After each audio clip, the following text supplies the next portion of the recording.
Imagine being a super active person and one day waking up and you can barely walk to the bathroom. You can barely go for a 5-minute walk.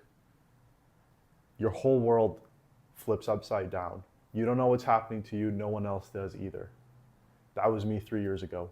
Hello everyone. So I wanted to share my story as someone who's been dealing with sciatica, disc herniations, and chronic pain every single day for the past 3 years. Today I would say I'm about 85 to 90% better. And I know for a lot of you that's encouraging, and for a lot of you that's not so encouraging. I understand it, I get it. We all want to be out of this pain as soon as possible. Unfortunately, this stuff doesn't go away overnight.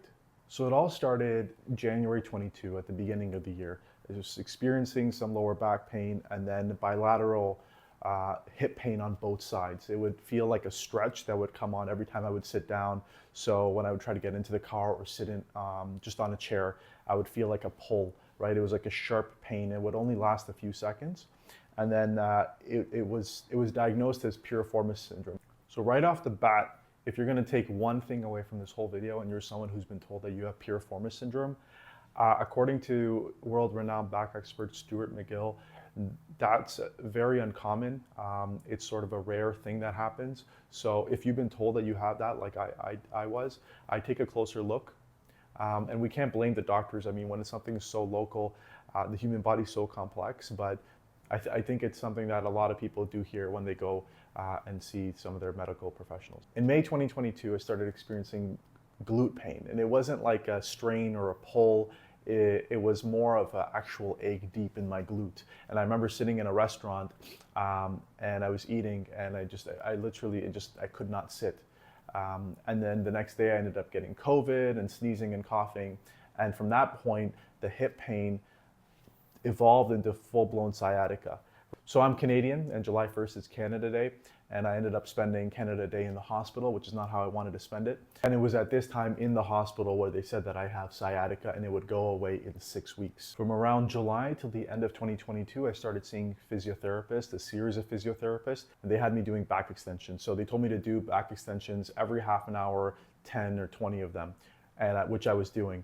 I remember literally getting out of a car and doing them on the street because I was very disciplined and I wanted to get better. And it wasn't working. It wasn't working. Nothing was working. All of the exercises that they had prescribed weren't working. And to the point that after a few months, my physiotherapist, the first one, he told me, look, at this point, you should see a spine specialist, I think, because I genuinely feel bad that you keep coming in here and you're paying for this and you're not seeing any results, and I feel bad. So it's a waste of your time. It's a waste of my time. When you hear something like that, it's not very encouraging, as you can imagine. And you're watching, as I'm sure lots of you guys are, YouTube after YouTube video, therapist after therapist, and you're not really getting any answers. So it's somewhat discouraging at that time. And you don't know what to do. You're watching every single YouTube video you can think of. You're reading every book you can read, and you're not seeing significant improvement, and you're supposed to be healed in 6 weeks. To make matters worse, at the beginning of 2023, in addition to the disc herniations and the sciatica that I have, it started with the right leg, but it sometimes became bilateral as well. I started developing pain in my upper extremities, so my shoulders, bilateral shoulder pain, and it's something that I'm still dealing with a little bit right now. At first they were thinking it was a bilateral shoulder issue. Is it coming from the cervical spine? Still trying to figure that out. It could be that the nervous system is so sensitized right now. Keeping with my theme of making matters worse, in the middle of 2023, I was sitting at a restaurant and I remember getting up and bam, just like that, I could not move. And it was a re-herniation, right? And that's what's so disturbing, discouraging, and unfortunate about this whole sciatica and disc herniation situation is that you never know when something can go wrong. And it often happens like that. You think you're on the mend, and you probably are, and then something happens and boom. It's the worst part about the whole thing. You could be doing everything right and then something happens and you couldn't walk, you can't move. It even hurts to sometimes speak when you're in that moment. In October 2023, I started Lyrica, also known as pregabalin. For me personally, I started at 25 milligrams and titrated up to 300 milligrams. I didn't see any I didn't see any effects, whether positive or negative. I didn't have, at least I don't think I had any side effects. I know some people experience side effects. I did notice weight gain, but I can't fully attribute that to Lyrica because I was, due to the sciatica and disc herniations, I was inactive. My sleep was awful. I was, constantly waking up at night. Here's a photo of, 2023, 2024. Since then, over the past couple of years, I have lost about 20 to 25 pounds. There's still room for improvement there, but I'll take what I can get. I had, in February 2024, SI joint injections on both sides done. Again, this was something a physiotherapist thought that would help. It didn't help. And again, this is a classic case of frustration through all of this because it was something a physiotherapist thought might help. The neurosurgeon was confused why the physiotherapist would suggest that. So, and you as someone who's not a medical expert is caught in the middle. But that didn't help. In June 2024, I did have a nerve root injection, so an epidural. I personally felt that it helped probably around 30% or so, but it wasn't something that I would say changed my life. Throughout this entire process since 2022, I've had a few MRIs done, and the first time it actually showed 3 disc issues, 1 disc bulge and 2 disc herniations. Since 2023 to 2025, they've showed 2 disc herniations, so the first one I think cleared up. But I have it at the L4, L5, and L5S1 level.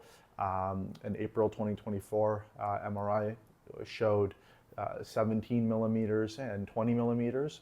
So they are what's considered large disc herniations. And throughout this process, you're probably wondering, why put up with the pain? Why deal with the pain? And why not just go down the surgical route, right? And that's a reasonable question to ask. I personally did not go down that route for 3 reasons. Number 1 being that because I'm in Canada, to get a consult with someone in the public system, it took 2 years to do that. Right? And over time, you're hearing from your physiotherapist, as I'm sure you guys are, and everyone, that you'll get better. So, okay. Having said that, I did get a couple private consultations done in the meantime. And that brings me to reason number 2. The surgeons that I did meet, they gave me a couple reasons, and because of which they didn't feel comfortable. Number 1, they cited age. And then secondly, they said that because I have 2 disc herniations and they weren't following the actual pain patterns that they should follow. If you Google it, based on the nerve that's being impinged, you should have very specific nerve pain. And the pain that I was having on both legs, it wasn't following that. So they weren't confident and they were hesitant, which you could imagine didn't make me a whole lot confident. And then point number 3 is that although I was in pain, I did feel that I was getting slowly better, very slowly. I would say 1% every month, but I did feel that I'm on the mend. So I said, okay, all those things taken into consideration, I said, let me just hold off for now, for at least a little bit. And my surgeons at the time said that it's okay. So that brings me to the next part. What did actually help? For me, I'm not going to sugarcoat it. I think it was a function of time, a lot, and I mean a lot of walking, diet, and then just mental strength. And I think that all those things I actually think deserve multiple videos on their own. But those are the things that work for me. The reason I wanted to create this video and this channel is because when I was going through it and when I continue to go through it and I was looking through videos, a lot of them are very physical activity or physical therapy focused. And I think that there's certainly a place for that. And if that's helping you, more power to you. For me, I know it wasn't helping. I think that there's other parts of this, the mental journey that gets pushed to the back. So I hope to cover some of those things. And again, if it resonates with you, if it could help one person, then I'd feel pretty good about it. I've been at the lowest point of all of this, questioning would it ever end. I've gone through every forum, every video, books, trying to find answers. A lot of it didn't work. Some of it did work. I'm not here to tell you necessarily what to do. I'm just here to share what's worked for me. If you ever feel alone, I'm here to tell you that you're certainly not. It's very natural to feel that way because I think this is a level of pain that most people won't ever feel. And I think it truly takes someone who has gone through it to understand what it's like. And if you do feel alone, feel free to subscribe and we can figure this all out together.